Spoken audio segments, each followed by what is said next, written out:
आदेश आदेश मैं एकतानाथ गुरु योगी तुलसीनाथ जी बापू श्री शनिदेव मंदिर भवनाथ तलेटी गिरनार जूनागढ़ गुजरात। गोरक्षनाथ जी के श्लोक की हम अब आगे बात करेंगे। कल हमने वीडियो में बात की थी कि जो शिष्य अपने आप को समर्पित करने को राजी हो जाता है, तैयार हो जाता है, उसी क्षण सद्गुरु वहाँ प्रकट हो जाते हैं। क्योंकि सद्गुरु और ब्रह्म, सद्गुरु और परब्रह्म परमात्मा वो एक ही रूप है। जैसे ईश्वर और परमात्मा चारों ओर व्याप्त है, अणु अणु में व्याप्त है, ऐसे ही सद्गुरु वो भी एक ब्रह्म तत्व है। उन्होंने जान लिया है, ब्रह्म को देख लिया है, पा लिया है, तो वो भी अणु अणु में व्याप्त है। इसीलिए जिस भी स्थान पर एक शिष्य अपने आप को मिटाने को राजी हो गया, अपने आप को समर्पित करने को तैयार हो गया, उसी क्षण सद्गुरु प्रकट हो जाते हैं। क्योंकि वो तो हमें लिवाने ही आए हैं इस पृथ्वी पर। वो तो तत्पर बैठे हैं कि कोई पुकारे, पर वो पुकार अंतरात्मा की हो तो सद्गुरु सुन लेते हैं। तो जीवन में ऐसे नहीं जीना चाहिए जैसे नदी में पत्थर होते हैं, जो पानी में तो रहते हैं पर भीगते नहीं, ना ही सींचते हैं। संसार में हम रहते हैं, सत्संग में जाते हैं, अच्छी बातें सुनते हैं, पर हमारे जीवन में अगर कोई फर्क नहीं पड़ता, उसे हम अपने जीवन में अमल में नहीं रख सकते, तो फिर क्या फायदा सत्संग में जाने का। अगर कोरा ही रहना है तो क्या जरूरत है भीगने जाने की। करना इतना ही है कि सहजता से, सरलता से अपने आप को समर्पित कर देने को राजी हो जाओ और सद्गुरु की उंगली थाम लो। उन्होंने देखा है ब्रह्म को, वो हमें पहुंचा देंगे। तो अब हम आगे बात करते हैं कि विचार की ऊर्जा भाव में कैसे रूपांतरित होती है। जो हम सोचते हैं, जो हम विचार करते हैं, उनकी ऊर्जा,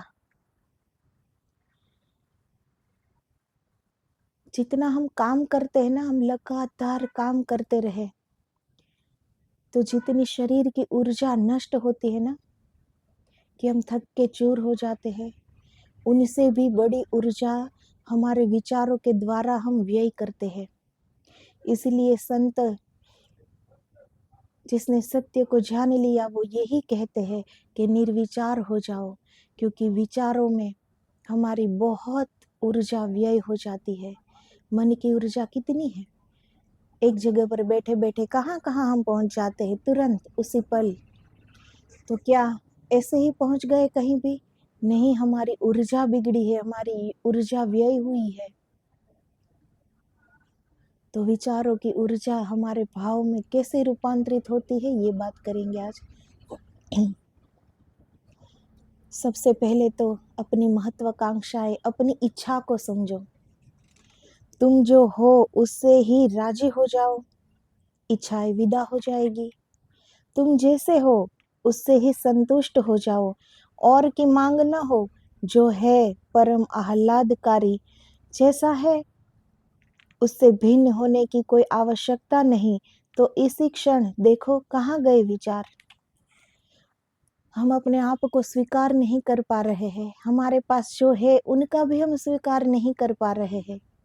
इसीलिए ही ये विडंबना है ना कि हम सोचते रहते हैं कि ऐसा होता तो अच्छा, ऐसा ना होता तो अच्छा, अभी और ज्यादा मेरे पास धन संपत्ति मान सम्मान और ज्यादा होता तो अच्छा, और ऐसा मैं क्या करूं कि और ज्यादा मिल जाए मुझे। ये सब हम सोचते रहते हैं ना। तो जब स्वीकार भाव आ जाए हम में कि जो भी है, हम जैसे भी है, अपने आप को स्वीकार कर ले, हमारे पास जो भी है उन्हें भी स्वीकार कर ले। बात ये नहीं कि हाथ पे हाथ धरे बैठे रहो, हम अपना परिश्रम जारी रखें, पर उनसे जो भी हमें प्राप्त होता है उन्हें दिल से स्वीकार कर लो। तो विचार अपने आप कम होते जाएंगे। धीरे धीरे भाव का रस अनुभव होगा, और जब भाव का रस अनुभव होगा तो कौन विचार में जाना चाहेगा। जिसका फूलों से संबंध जुड़ने लगा वह फिर कांटों की तलाश नहीं करता। तो हमारे पास जो है, जितना है, हम उससे अगर संतुष्ट होने लगे, परिश्रम करें, इनके बाद हमें जो मिलता है उन्हें हम संतोष से स्वीकार कर ले, तो धीरे धीरे विचार कम हो जाएंगे। जिस तरफ फूलों के साथ संबंध जुड़ने लगेगा तो कांटों की तरफ हमारा ध्यान ही नहीं जाएगा। तो हमारे पास जो है उसे हम स्वीकार कर ले बड़े ही आनंद से, तो जो नहीं है वहां विचार जाएगा ही नहीं। लेकिन यह पूरा समाज, यह भीड़, ये लोग तुम्हारे भीतर इच्छाओं को उत्तेजित करते हैं। बचपन से ही इच्छा की दीक्षा दी जाती है, महत्वाकांक्षा सिखाई जाती है। पिता भी चाहता है बेटा कुछ हो जाए, धन कमाए, पद कमाए, यश प्रतिष्ठा, घर का नाम, कुल का नाम उजागर करे। पकड़ाई तुमने महत्वाकांक्षाएं। छोटे छोटे बच्चे जिन्हें हम स्कूल भेजते हैं, हम इच्छाओं की दीक्षा लेने तो भेज रहे हैं। 25 वर्ष, जीवन का 1/3 हिस्सा हम लोगों को महत्वाकांक्षा सिखाते हैं। कैसे तुम प्रथम हो जाओ, कैसे दूसरों को पीछे छोड़ दो, चाहे कुछ भी कीमत चुकानी पड़े, चाहे जीवन ही खो जाए इस दौड़ में, मगर दौड़ कर आगे हो जाना। मरना तो आगे जाकर मरना, पीछे मत रह जाना। तो जो ये महत्वाकांक्षाएं है वो बचपन से ही सिखाई जाती है। पिता चाहता है कि बेटा खूब कमाए, नाम कमाए, धन संपत्ति कमाए, कुल का नाम उजागर करे, और वो कहते भी है कि तुम्हें बड़ा होकर ये करना है, वो करना है।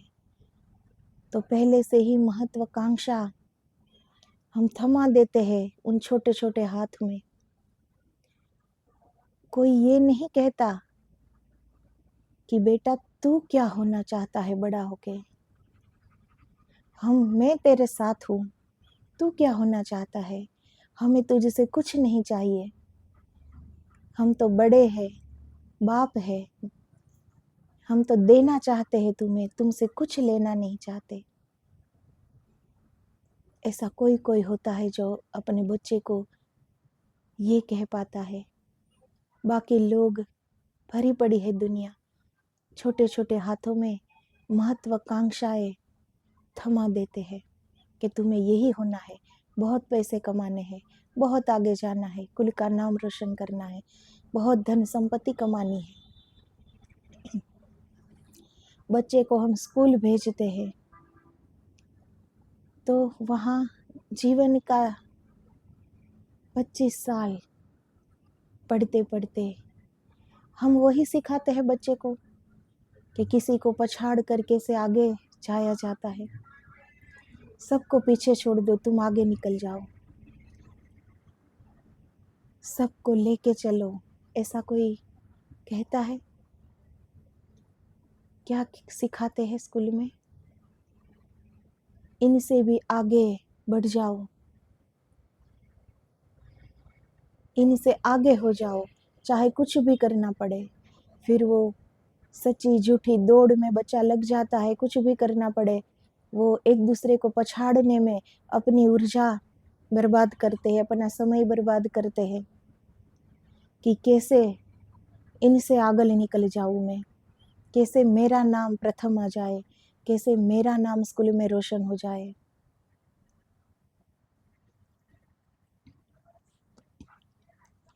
जीसस के वचन पर विचार करो।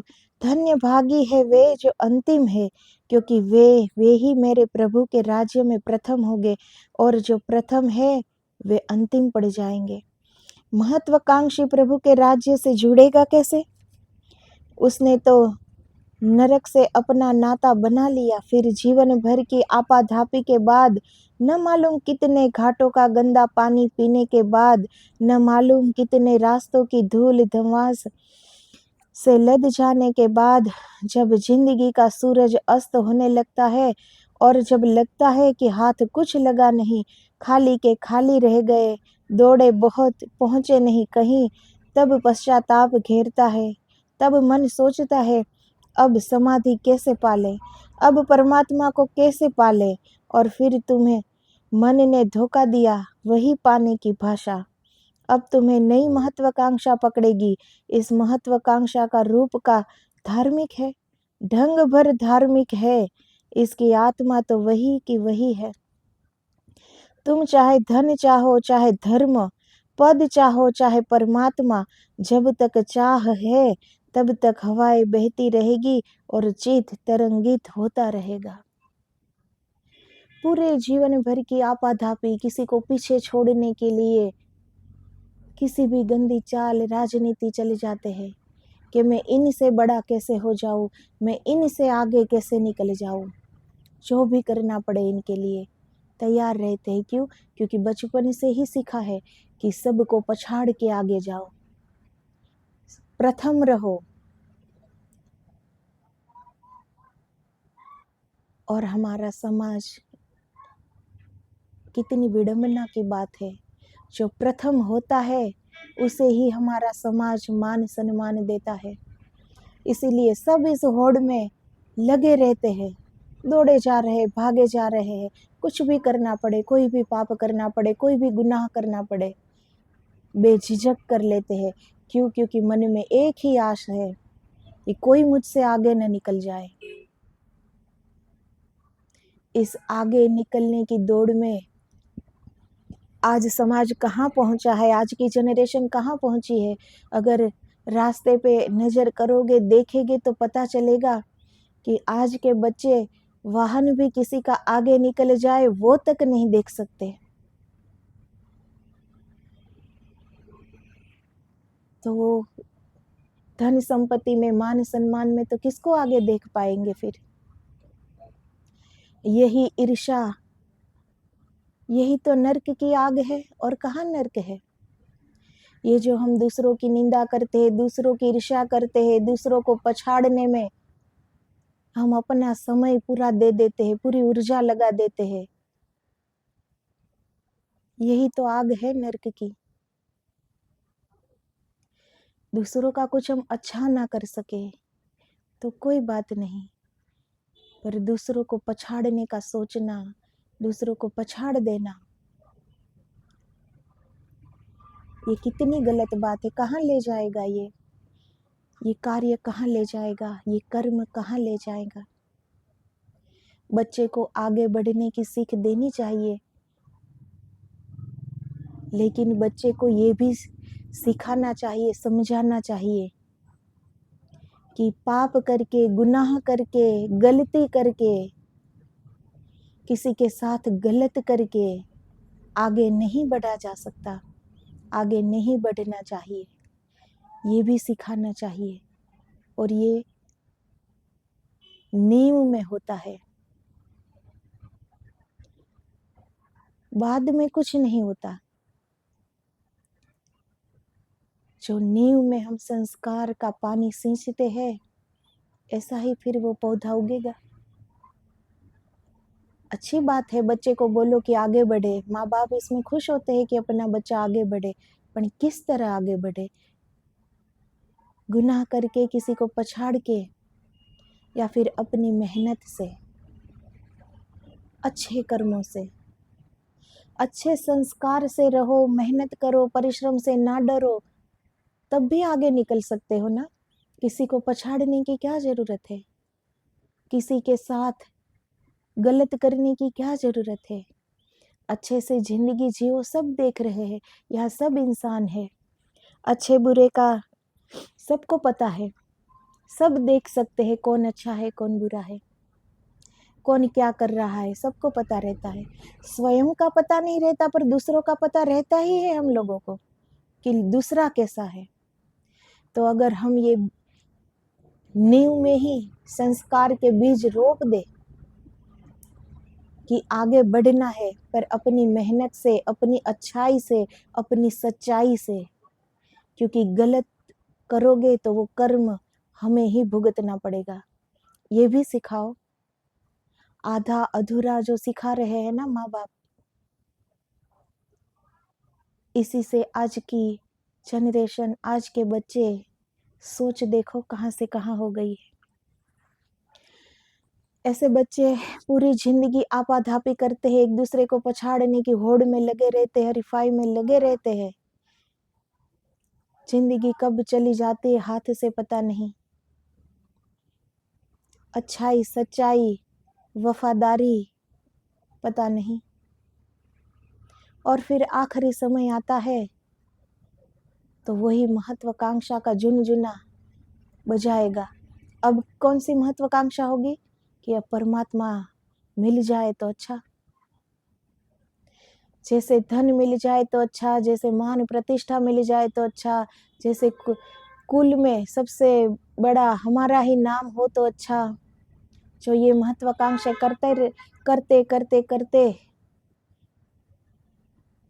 जब यहाँ तक पहुंच जाते हैं कि पता नहीं अब कब ये शरीर छोड़ना पड़े, तब और महत्वाकांक्षा पा लेते कि परमात्मा मिल जाए तो अच्छा। तो जब तक ये इच्छाएं है तब तक कुछ भी प्राप्त नहीं होगा। श्रम करो, परिश्रम करना चाहिए, पर ये जो महत्वाकांक्षाएं होती है वो हमें कभी भी शांत अंदर से होने ही नहीं देगी, क्योंकि महत्वाकांक्षा का कोई अंत नहीं है। एक की इच्छा की, वो मिल गया, तो दूसरे की इच्छा खड़ी ही होगी, तुरंत हम पकड़ ही लेंगे कि अब ये पूरा हो गया तो अब ये चाहिए। इस तरह जब ऐसे ही जिंदगी जीते जीते जीते इंसान बूढ़ा हो जाता है, फिर और महत्वाकांक्षा तो क्या रखेगा। बिस्तर में पड़ा है, अब जीवन में कुछ नेकियां कमाई होगी तो आखिर तक हाथ पैर साथ देते हैं, वरना अपनी महत्वाकांक्षाओं को पकड़कर फिर ये महत्वाकांक्षा पकड़ लेता है कि परमात्मा मिल जाए तो अच्छा।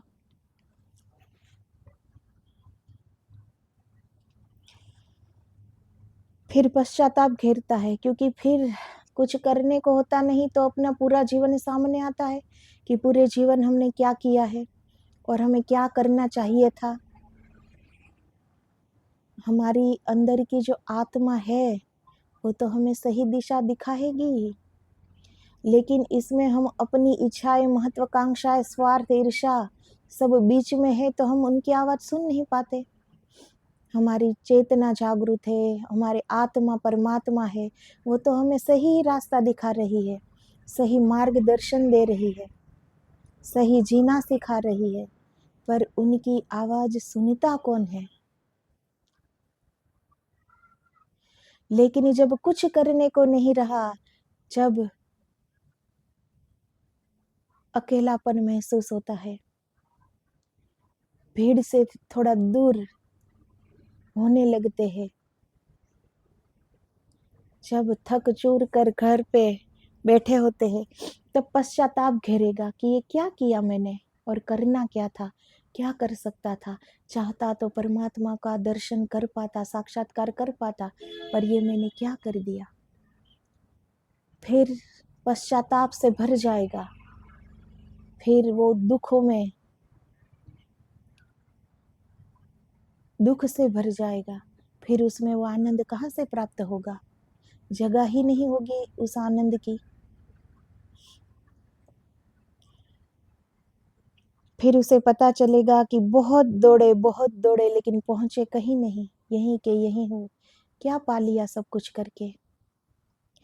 सबकी अंतरात्मा का सत्य सबको एक दिन जीवन में पता चलता है, सबको वो होश आता है, एक बार सबको पता चलता है कि जीवन में जो किया वो अच्छा था या बुरा था, क्या करना था और क्या कर दिया है, सबको पता चलता है। लेकिन फिर पास में समय नहीं होता, फिर पता चले भी तो क्या और ना चले भी तो क्या। और फिर महत्वाकांक्षा नहीं पकड़ लेंगे कि कुछ करने को है नहीं तो भगवान का नाम ले। अब भगवान का नाम क्यों लेना है? पछतावे से कि मैंने इतने बुरे बुरे काम किए हैं, इतनी भूलें हुई है मुझसे, तो अब भगवान का नाम लेना है। अब नाम लेगा कोई धन्यवाद से भरे हुए हृदय से नहीं, पर खुद की जिंदगी को देखकर। और दूसरा, कुछ अब करने को है नहीं, अब बेटे बड़े हो गए, सब व्यवहार उनके हाथ में है, काम धंधा उनके हाथ में है, अब हम बिल्कुल फिजूल खाली है, तो अब क्या करेंगे? भगवान का नाम लेंगे। आनंद से नहीं, कुछ प्राप्ति के लिए नहीं, पर जो गलतियां हुई है उस पश्चाताप के लिए। तो ये महत्वाकांक्षा जो बचपन से हमारे अंदर पड़ी रहती है, उसका रूप सिर्फ बदल जाता है, सिर्फ ढंग बदल जाता है। बाकी तो धन चाहो के धर्म, पद चाहो के परमात्मा, एक ही बात है उनके लिए। जब तक ये महत्वाकांक्षाएं मिटती नहीं है हृदय में से, सिर्फ उसका रूप बदल जाता है। आखिर में वो महत्वाकांक्षा पहले धन की थी, अब धर्म की। पहले पद प्रतिष्ठा थी कि पद प्रतिष्ठा चाहिए, अब परमात्मा चाहिए। तो महत्वाकांक्षा का रूप बदलता है सिर्फ, बाकी चाह तो वही की वही, मांग तो वही की वही।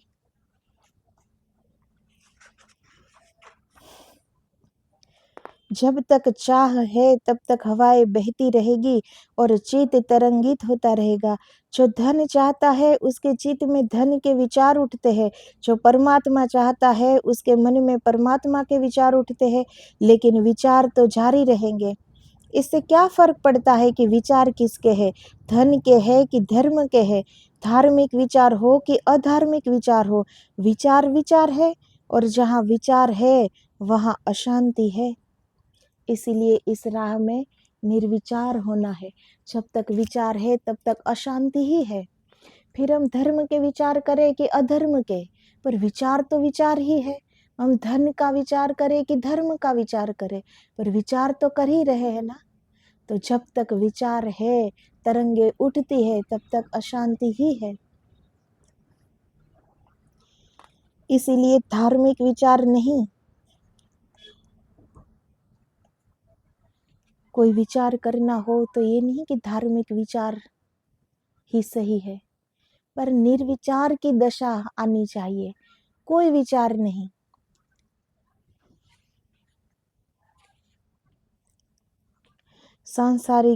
जो लोग सांसारिक विचारों से भरे हैं, उन्हें कैसे आध्यात्मिक विचारों से भर दे? मगर क्या फर्क पड़ता है? रोग का नाम धार्मिक रख लिया, अच्छा प्यारा नाम रख लिया, इससे क्या फर्क पड़ता है? जो हमें आजकल के समझदार लोग सिखाते हैं कि विचार आए तो धार्मिक विचार करो, तो धार्मिक विचार करो कि अधार्मिक विचार करो, इस विचार को तो मिटाना है। सांसारिक लोगों के पास कितने विचार है, एक पल के लिए भी वो सोचना बंद नहीं कर पाते, एक क्षण के लिए भी। निरंतर काम लेते हैं वो अपने दिलो दिमाग का, निरंतर। फिर शांति का अनुभव कैसे होगा? अंदर इतनी उथल पाथल है, उसमें शांति कैसे दिखेगी? कहाँ ठहर पाएंगी शांति? तो निर्विचार होना है। लेकिन धार्मिक लोग क्या सीख देते हैं कि धार्मिक विचार करो, धर्म के विचार करो, परमात्मा के विचार करो। धर्म और परमात्मा, उनको सोचा नहीं जा सकता, वो तो शून्य है, शून्य में प्राप्त होते हैं। जब निर्विचार हो जाएंगे तब वो दिखाई देगा। उसे सोचोगे तो कभी नहीं पाओगे, उसे सोचना नहीं है, शून्य हो जाना है, निर्विचार हो जाना है, भीतर उतर जाना है। तो वो दिख जाएगा, हमारे ही अंदर है, कहीं दूर तो है नहीं, वो दिख जाएगा।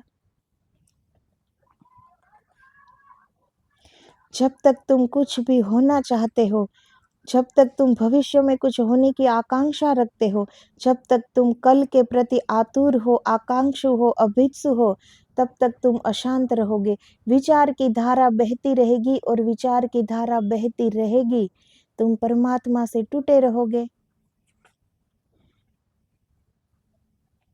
जब तक हमें कल की आकांक्षाएं है, विचार है, तब तक तो विचार की धारा बहती ही रहेगी, तब तक शांति कहाँ प्राप्त होगी, वो अशांति ही है।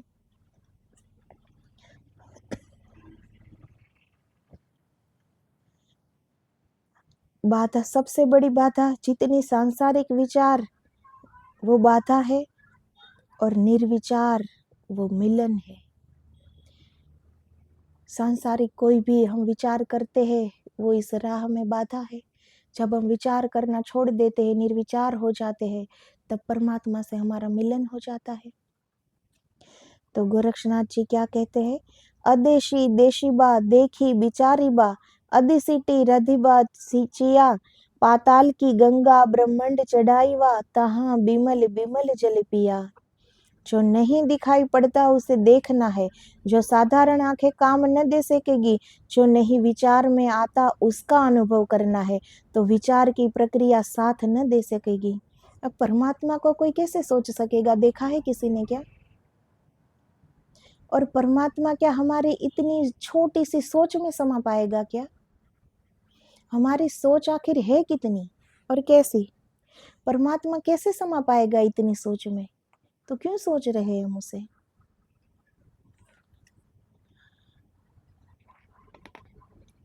ये तो देखना है हमें, हमारे आत्मा का साक्षात्कार, ईश्वर का साक्षात्कार करना है।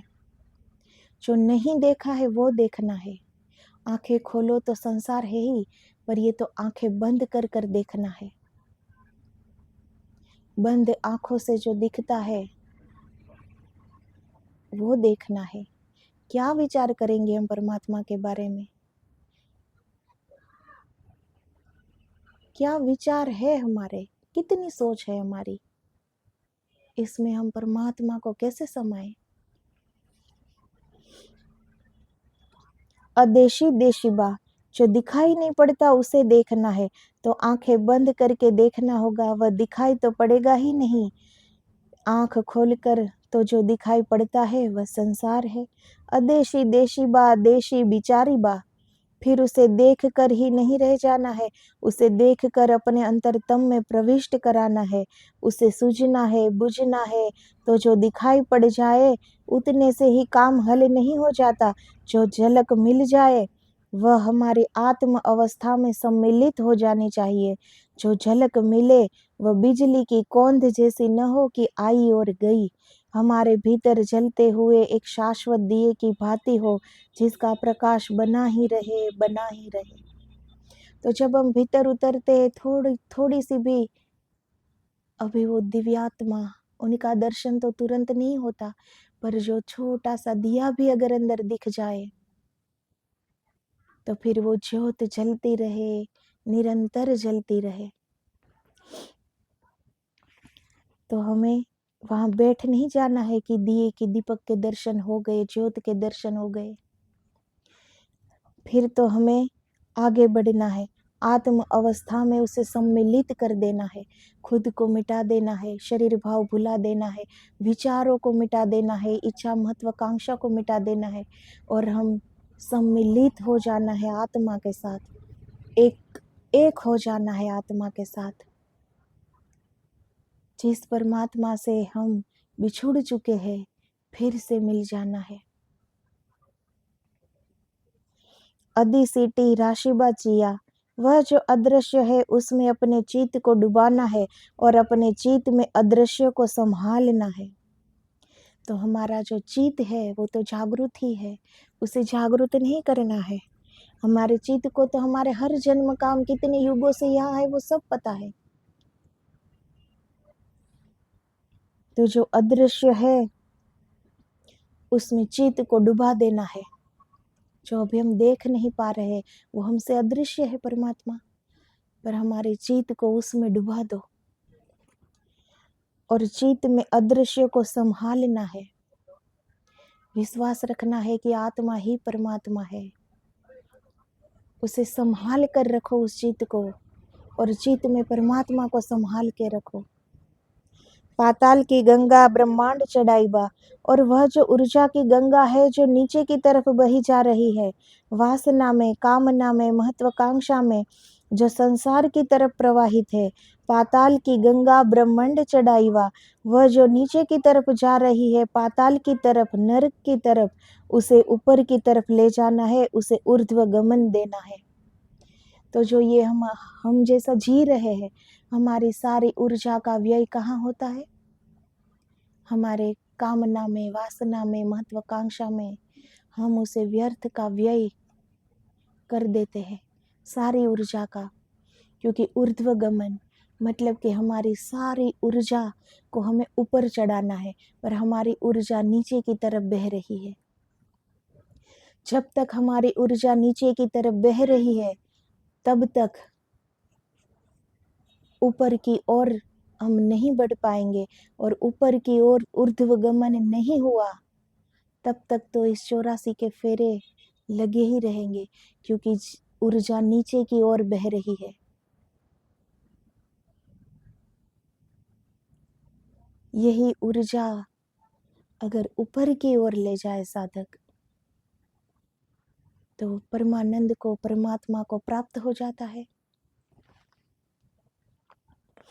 तहाँ बिमल बिमल जल पिया, और एक बार तुम चढ़ने लगे ऊपर की तरफ, ऊर्ध्वगामी हुए, ऊर्ध्व रीतस, तो फिर खूब विमल रस, फिर अमृत रस को पियो। परमात्मा को बैठ जाने दो हृदय में, तुम बैठ जाओ परमात्मा के हृदय में, फिर पियो खूब अमृत रस। तो सिर्फ ऐसा नहीं है कि समुद्र मंथन किया देव दानवों ने और सागर में से अमृत निकला और वो अमृत पान देवताओं ने किया। देवताओं ने अमृत पान किया, पर सारे लोग में जो भी यहाँ चेतन है, जो भी इंसान है यहाँ धरती पर, सब में अमृत है। अमृत की बूंदें यहाँ सहस्त्रार से टपक ही रही है, पर हम ऊर्ध्वगामी हुए नहीं है, इसलिए नीचे की ओर वो बह जाती है। वो अमृत का रसपान हम नहीं कर पाते, वो हमारे ही वासना की आग में, कामना की आग में वो अमृत गिरता है और जल जाता है। इसे हम कुछ प्राप्त नहीं कर पाते, क्योंकि हमारा पात्र उल्टा है। तब अमृत किस में टिकेगा? पात्र सीधा हो तो टिकेगा ना। तो परमात्मा को ऊर्ध्वगमन हो, अपनी शक्ति, अपनी सारी ऊर्जा के साथ ध्यान करो, भीतर उतरो और अपनी ऊर्जा को ऊपर चढ़ाओ। व्यर्थ की कामना में, व्यर्थ की वासना में, व्यर्थ की बकवास में, व्यर्थ के विचारों में अपनी ऊर्जा मत गवाओ। यही वो ऊर्जा है जिससे हम परमात्मा को पा सकते हैं। उसे ऐसे ही मत खो। परमात्मा हृदय में बैठता ही तब है जब चित्त निस्तरंग होता है। ऐसा ही समझो, झील है, पूर्णिमा की रात है, आकाश में बड़ा प्यारा चांद है, बड़ा सुंदर समा है, लेकिन झील तरंगित है तो चांद का प्रतिबिंब झील में नहीं बैठ पाता, टूट टूट जाता है, बिखर बिखर जाता है, बनाओ बनाओ और बिखर जाता है। पूरे झील पर चांद के टुकड़े टुकड़े फैल जाते हैं, चांदी फैल जाती है झील पर, मगर चांद का प्रतिबिंब नहीं बन पाता। फिर इस झील शांत हो गई, हवाएं अब नहीं बहती, अब सन्नाटा है, अब झील ध्यान मग्न हो गई, अब झील समाधिस्थ हो गई, अब चांद का प्रतिबिंब बनता है, तो पूरा चांद झील में बैठ गया समझो। जैसे हम पानी में देखते हैं तो पानी में जो लहरें उठ रही है, उसे तरंगे हो रही है, तो पूर्णिमा की रात हो तो चांद उसमें दिखेगा, पर बिखरा बिखरा टूटा टूटा चांद दिखेगा। क्यों? क्योंकि पानी शांत नहीं है, पानी ही अस्त व्यस्त है, पानी ही तरंगे उठ रही है उसमें। जिस तरह हमारे विचारों की तरंगे उठती है, महत्वाकांक्षाओं की तरंगे उठती है, तो परमात्मा कहाँ से दिखेगा? लेकिन झील जब शांत हो जाए, समाधिस्थ हो जाए, ध्यान मगन हो जाए, बिल्कुल शांत हो जाए, तो पूरे के पूरा चांद हम पानी में देख पाएंगे। क्यों? क्योंकि वो शांत हो गया। ऐसे ही जब अंदर से शांत हो जाएंगे, निर्विचार हो जाएंगे, शून्य हो जाएंगे, तुरंत ही परमात्मा का रूप हमें दिखाई देगा, हमें हमारा स्वस्वरूप दिखाई देगा। पर पहले शांत होना आवश्यक है। अशांति में कुछ भी दिखाई नहीं पड़ता। ऐसी ही घटना घटती है। परमात्मा तो चारों तरफ मौजूद है, पूर्णिमा तो है ही, क्योंकि परमात्मा एक क्षण को भी अनुपस्थित नहीं हो रहा है। पूरा चांद निकला ही हुआ है, सिर्फ तुम्हारे चित्त की झील तरंगित है।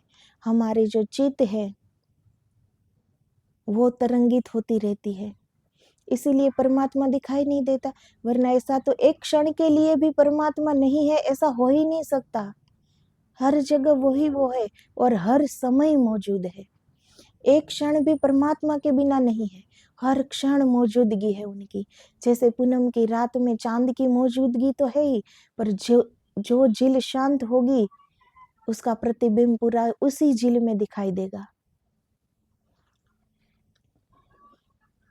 तुम्हारे भीतर परमात्मा का प्रतिबिंब नहीं बन पाता, तुम उसे अपने भीतर नहीं संभाल पाते, वह तुम्हारे गर्भ में प्रविष्ट नहीं हो पाता है, टूट टूट जाता है, बिखर बिखर जाता है, पारे की तरह छिटक छिटक जाता है। जितनी मुट्ठी बांधते हो उतनी मुश्किल हो जाती है। भाव की अवस्था का अर्थ होता है चित्त निर्मल हुआ, शांत हुआ। अब नहीं बहती वासना की तरंगे, अब न कुछ पाना है न कुछ होना है, बैठे रहे चुप मौन। इस विश्राम की अवस्था में तत्क्षण जो मौजूद था वह भीतर झलकने लगता है। चांद बाहर की नहीं होता, फिर चांद भीतर भी आ जाता है, और तब पियो खूब विमल विमल रस पियो। तो चांद की चांदनी में अमृत होता है, वैसे ही हमारे भी अंदर अमृत है।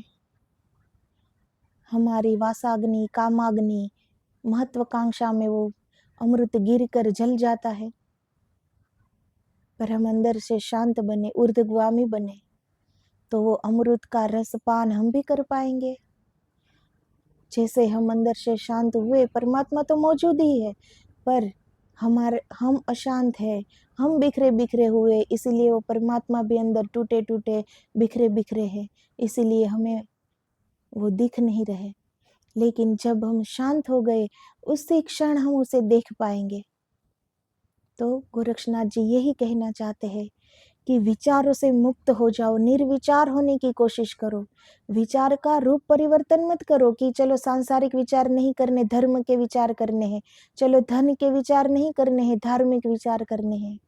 नहीं, विचार ही नहीं करना है, बस अपना कर्म करो, जो भी मिले उसे स्वीकार कर लो और अंदर से शांत हो जाओ। जब तक विचारों की तरंगे उठती रहेगी तब तक परमात्मा नहीं दिखाई देगा। तो आज बस इतना ही। आदेश आदेश। जय गिरनारी, जय गुरुदेव।